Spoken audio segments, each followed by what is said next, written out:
All right. Hello, everybody. This is a podcast on the skeletal system, which is chapter 5. This particular podcast is going to go over learning target 1, which is a very simple learning target, and then the beginning of learning target number 2. Learning target number 1 is all about the importance of our skeletal system, and then learning target number 2 will get into the different classifications of bones in our body. All right, if you're following along with your notes in Notability, now would be a good time to split screen those so you can fill or highlight as we go. The components of the skeletal system are these 4 things: bones, which we spend the most time on in this unit, joints, which we spend a good deal of time on, and then also cartilage and ligaments. Okay, so your skeletal system is divided into 2 different categories. You have your axial skeleton, which you see is everything there in blue. So you have your skull, your vertebral column, your sacrum, which is at the end of your vertebral column down here, your coccyx, which is your tailbone, your ribs, your sternum. Your axial skeleton has no to little movement within it because its main job is for protection. So think about all the vital organs that are inside of that axial skeleton. We definitely don't want it moving around too much. Its goal is to protect. Then the other division of the skeletal system is the appendicular skeleton. This is everything you see in red on that picture. So the bones that make up your arms, your legs, your hips, and the goal of the appendicular skeleton is to help us move. So what do the bones do for our body? Well, the first thing, as you probably thought of, is of course support our body. It is the basis of the support system for our whole body. It protects various vital organs. It helps us move. It also stores various minerals like calcium, and it helps to form our blood cells, which is happening inside our bone marrow. Okay, on to learning target number 2. In learning target number 2, we talk about the different classifications of bones, the different types and shapes of bones that make up your body. Okay, so the first way that bone is classified is by the type of bone it is. So there are 2 types of bone. We have compact bone. Compact bone is that dense, smooth, homogeneous bone that you probably picture when you picture a bone.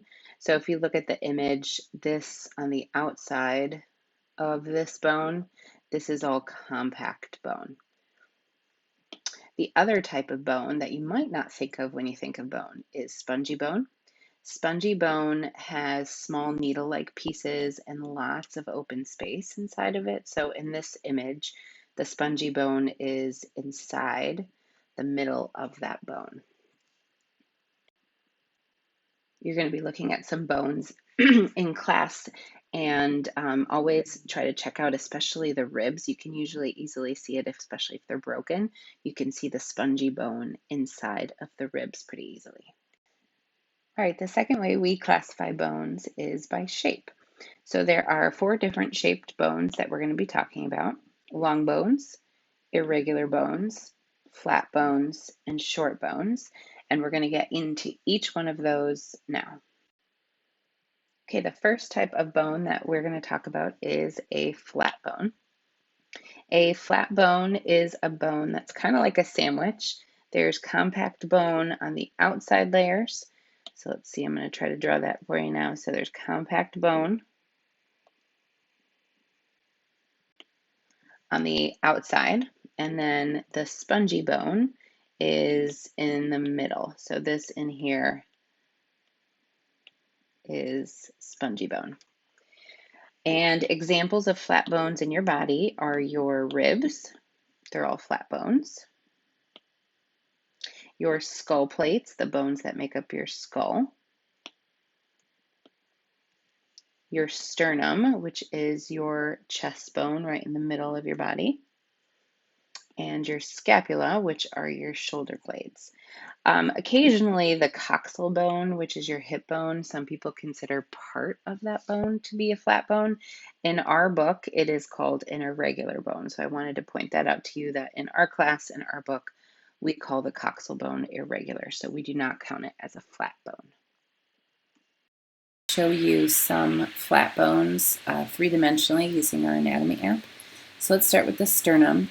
So the sternum is a very flat bone. If you see me rotate it when you look at it from the side, look how flat it really is. So again, that's compact bone on the outside, and then there would be spongy bone on the inside. Let's go take a look at the scapula. So this is our shoulder blade. Okay, so let me rotate it there. See how flat that scapula is?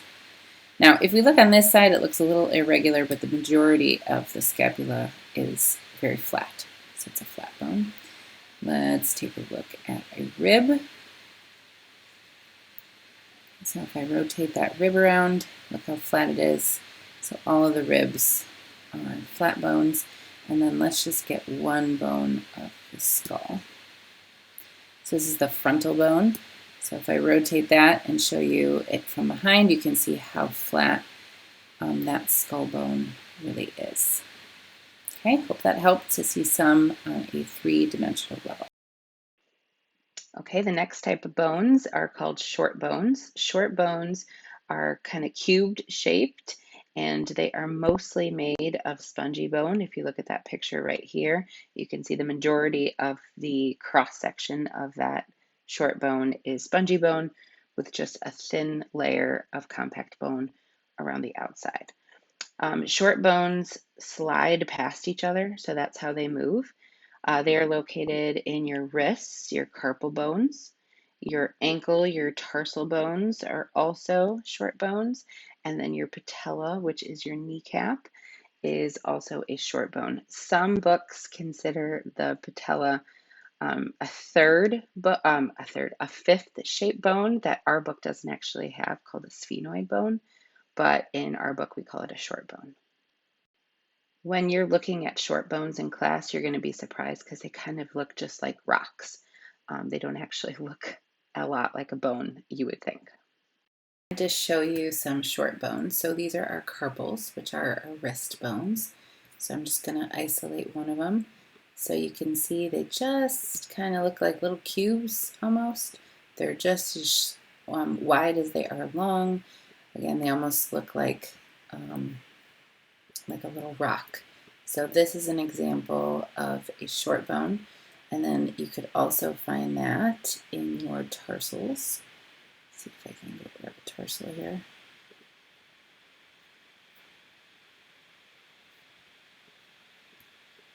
I'm actually going to get a smaller one. Here we go. Okay, so there is an example of the tarsal, which again is a short bone, so kind of cube-shaped a little bit. Okay, so those are some 3D examples of short bones. Okay, the next type of bone is called an irregular bone. It's called irregular basically because they just don't fit into any of the other categories. So some examples of irregular bones are your mandible or your jawbone. Your vertebrae are irregular bones. And then like we talked about, your pelvis. So each of these is known as a coxal bone. So each coxal bone is irregular. Also, if you want to add one more, sacrum, which I know you'll see in class, sacrums are also irregular as well. So let's start with the sacrum.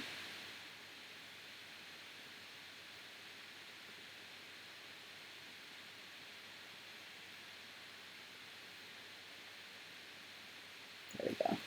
All right, so this is the sacrum, which is at the bottom of your vertebral column. So you can see it's just kind of a big block-like structure. Definitely doesn't fit into any of the other categories. So that's the sacrum. Let's look at one of the coxal bones.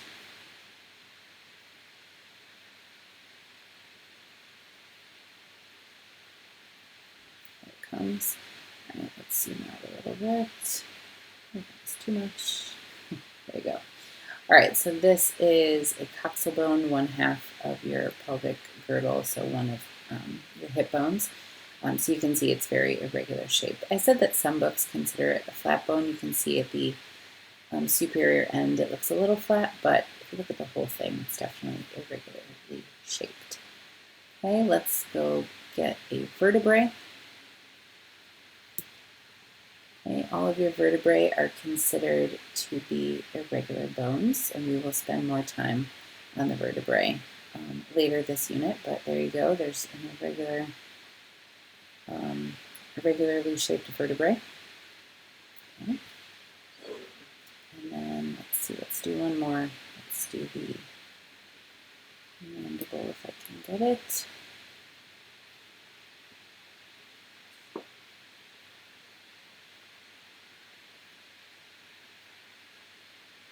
There we go. All right, here is the mandible, which is your jawbone. And you can see where the teeth would be in there. So this is also an irregularly shaped bone. Okay, hopefully that helped. Okay, and the last classification of bone is a long bone. A long bone is going to be the bone that you're typically used to picturing when you picture a bone. So they are longer than they are wide. We're going to be spending actually a lot more time on long bones because one of our dissections is a cow femur, which is a long bone. So some features of a long bone is they all have a long shaft, which is known as the diaphysis. So I just highlighted the diaphysis there in blue. And then the two ends are called the epiphysis or the epiphyses if we're talking about both of them. So here's one and here's the other. And there's a proximal end. That's the one that would be connecting with your hip. Sorry, not him, hip. Okay, and then the distal end would be the one that would be at your knee. In the example of a femur, those would be the examples. Your long bones are going to be all the ones that are in your limbs, hands, and feet. So if we just zoom in on that picture down there, let me remember how to zoom. There we go. So all of the bones of your arm, so your humerus, your radius, your ulna, your forearm bones, but then all the bones in your hands and your fingers too, metacarpals, metatarsals, and your phalanges. These are all your metatarsals are your foot bones. So your humerus, radius, ulna, metacarpal, and phalanges, all of the bones of your arm and hand and fingers are all long bones. So one thing that can confuse you guys is that this big long bone, this humerus, is the same type of bone as your tiny little phalange bones. As long as they are longer than they are wide, they are a long bone. And then the same in your leg, your femur, which is the longest bone in your body, and then your two lower leg bones, fibula and tibia, and then the metatarsals, which are the bones of your foot, and then of course your phalanges, which are your toes. So again, sometimes you guys have trouble with the big femur and the tiny little toe phalanges being the same type of bone, but those are both long bones. Are the long bones. So we'll start with the femur. There is a femur. So long bones are longer than they are wide. So this is the largest bone, longest bone in your body. So there's the femur. Okay, we could look at your tibia, one of the bones in your lower leg. Also a long bone, longer than it is wide. If you look at the fibula, it's significantly smaller, but still a long bone. Okay, the bones in your arm, you've got your humerus, these are long bones, your tibia, and your radius and your ulna. But let's look at some of the bones in your hand. So this is a metacarpal. So you can see still longer than it is wide, but definitely significantly smaller than the femur. And then even your tiny little phalanges, let's get one of those.